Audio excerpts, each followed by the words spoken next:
All right, Stefan Hartman here, Iron Direct Primary Care. I am with Andy J. Faul across the pond in England. Andy is a very interesting guy. He is a tennis coach in England, and he is a graduate in psychology, but also is a health coach. And he coaches, I guess, business individuals. Is that right, Andy? That's right, yeah. Well, and then coaching in London, right? Yeah. Central London. That's so cool. Now, you were on the path to become like a tennis pro, like I was at some point. Yeah, that was my whole life. It was a big family effort for sure.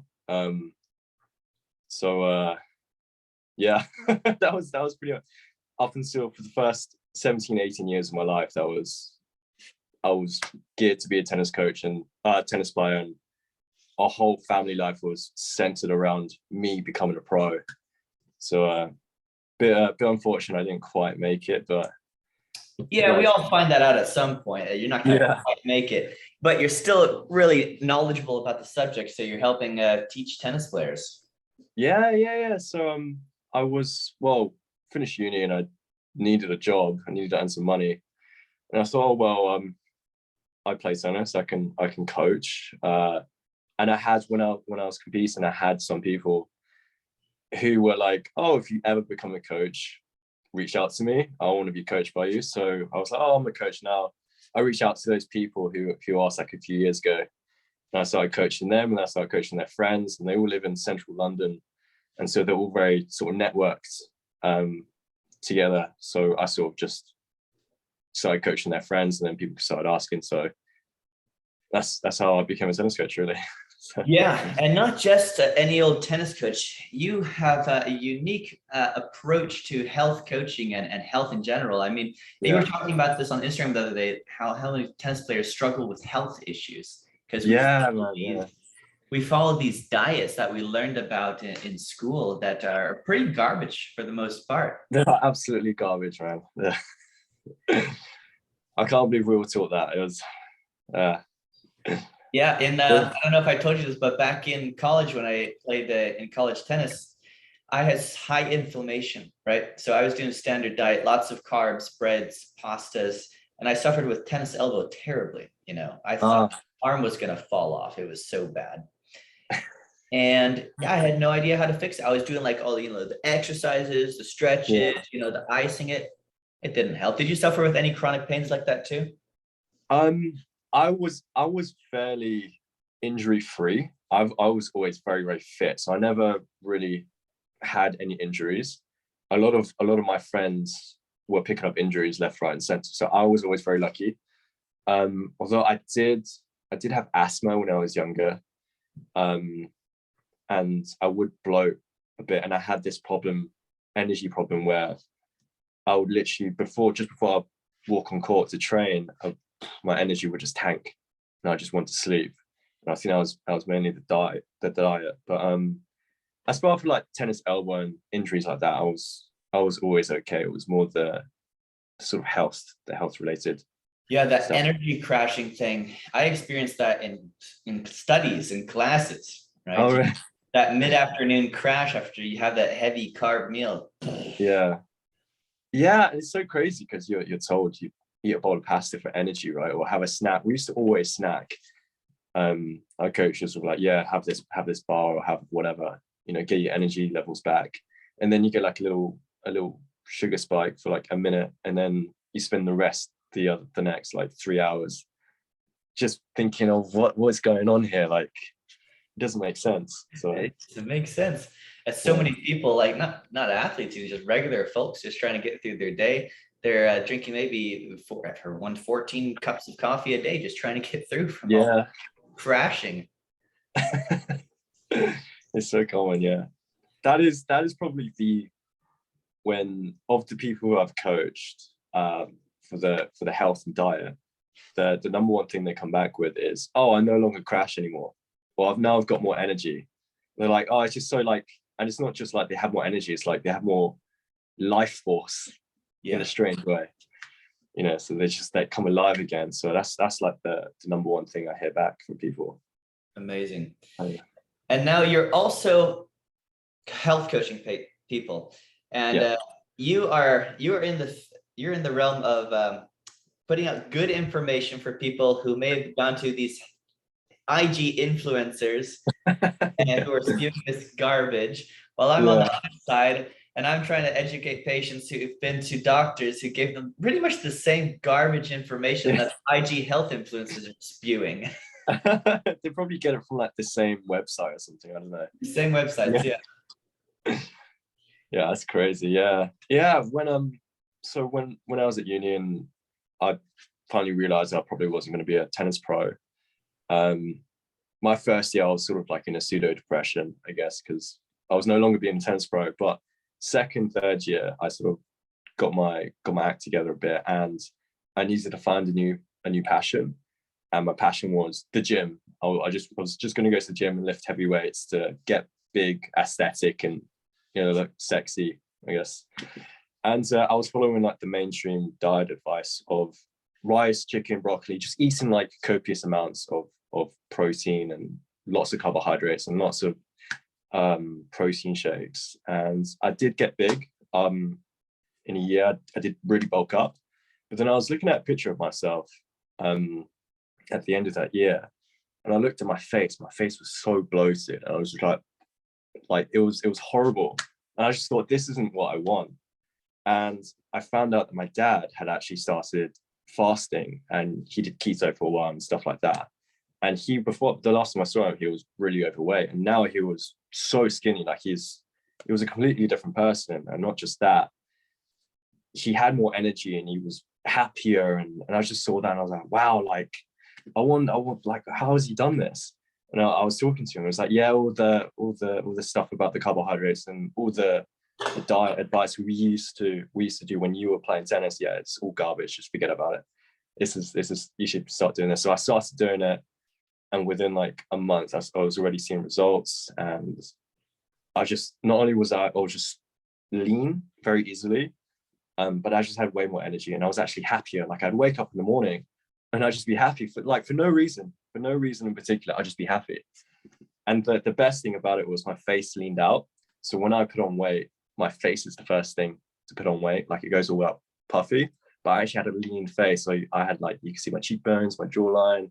I had some like hollow cheeks for the first time. So I loved it. So, and then I realized, yeah, I had to just unlearn everything I learned and start fresh, I guess you could say.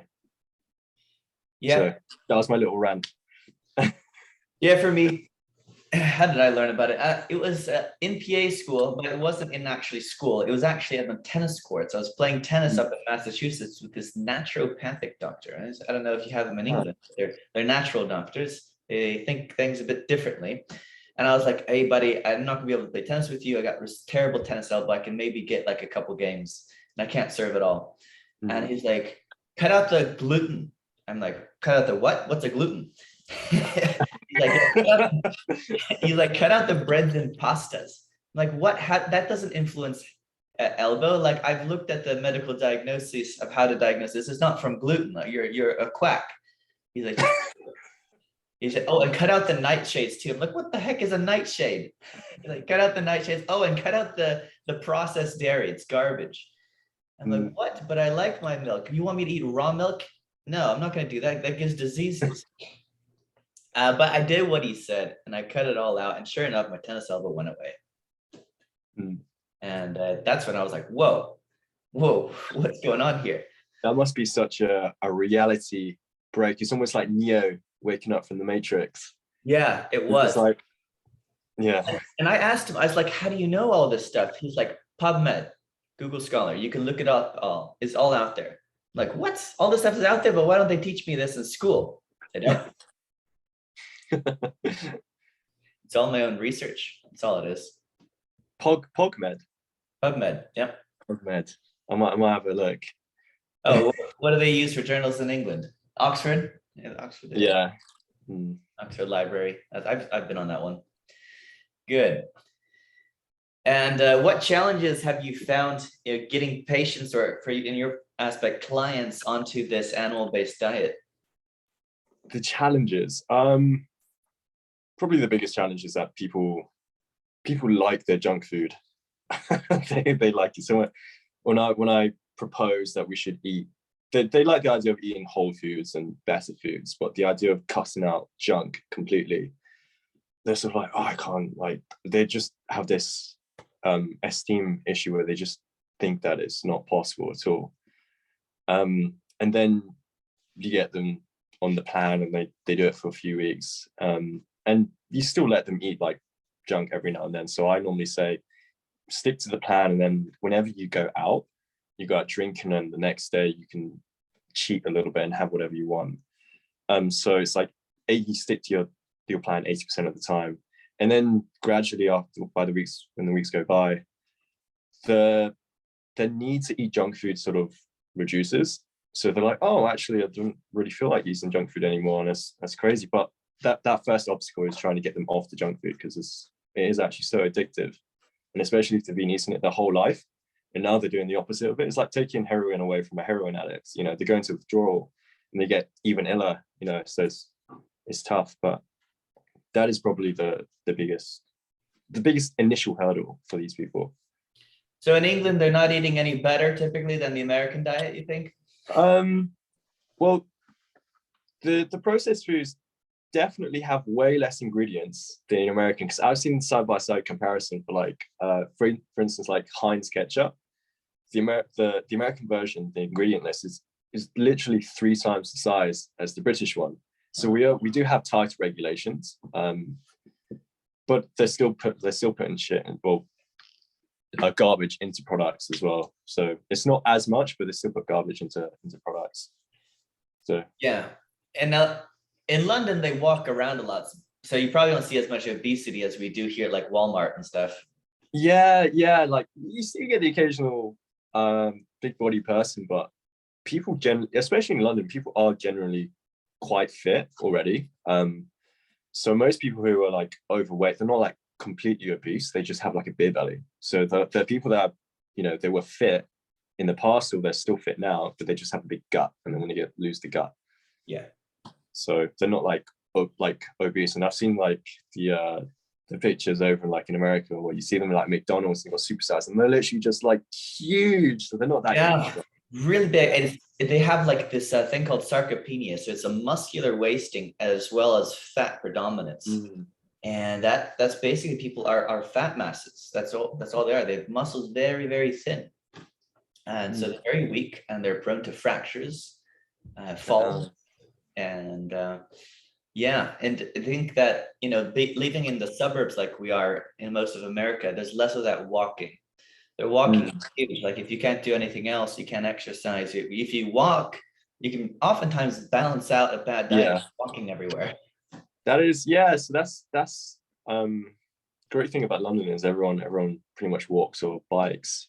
But that's quite interesting, because before I get anyone to join my plan, the first 2 things I do is, like, before you join my plan, spend 2-3 weeks learning to walk more, practice breathing, and then meditate just a little bit. Because if you're able to do that, then it's a lot easier to then stick to the diet. Does that make sense? Yeah. So you're in a better position. So.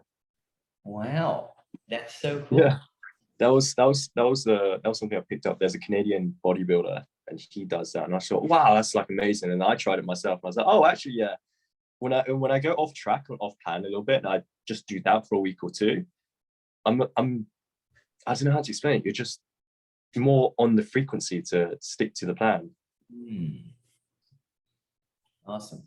Yeah. And also, but the other thing I really like about you is your sense of humor. You basically have my like dark. Yeah, I've noticed that, man. I've noticed that. I like, this guy's basically the mirror image of me in life. Enjoying my reels, eh? I do. Oh my God. I can't wait for the next one. It's so good. I enjoyed editing them. Yeah, I'm gonna keep up that trend. So I was surprised you don't have more followers on Instagram. But you have like 3 accounts. It's like hard to figure out which one's you. Yeah, I have my main account, where all my friends follow, and then I have my business account for the health related stuff. And then I thought I'll make a tennis account as well, just because. And like, if I ever, I just thought it was a good idea. I did it for fun, and then now people are like reaching out on Instagram, like, oh, I want a lesson. So I'm like, oh, actually, it's good lead gen. So I kept it up, and I post, and I film people, to help coach. And then I thought, oh, I'll post them as well, so it looks like I'm actually doing something. So Do you spend most of your time with the coaching aspect or most of the time health coaching aspect? Right now it's primarily tennis coaching. That's my main job. The health coaching is at for the time being, it's my side hustle. So I would coach during the day, and in between lessons, I would go on my laptop. I'll go to like a coffee shop somewhere, and I'd work on the online business and coach whoever I'm coaching at the moment there, or create content to try and help people and then reel them in. So yeah, it's a side hustle at the moment, but hopefully within the next 3 to 5 years, it will be my main income or main job, and then the tennis I'll do like part time. That's great. They need it. They need it over there. I imagine, they call them general practitioners over there. For people like myself, primary care. GPs. I guess they're saying the same garbage that we are over here. To calorie in, calorie out. A Yeah, lot of grains, low saturated fats, that sort of stuff. I imagine it's the same. yeah, yeah. I can remember going into the GP with my dad, and he was our doctor, Dr. Wong, and he was I think he was touching briefly on diet, but I think he was saying pretty much the same things, but he would like say it, and I was like, oh, yeah, grains, and then he'll just like go off topic. So it was like he'll give it to you, and it was like, okay, let's move on. Let's not talk about it anymore. Not talk about it.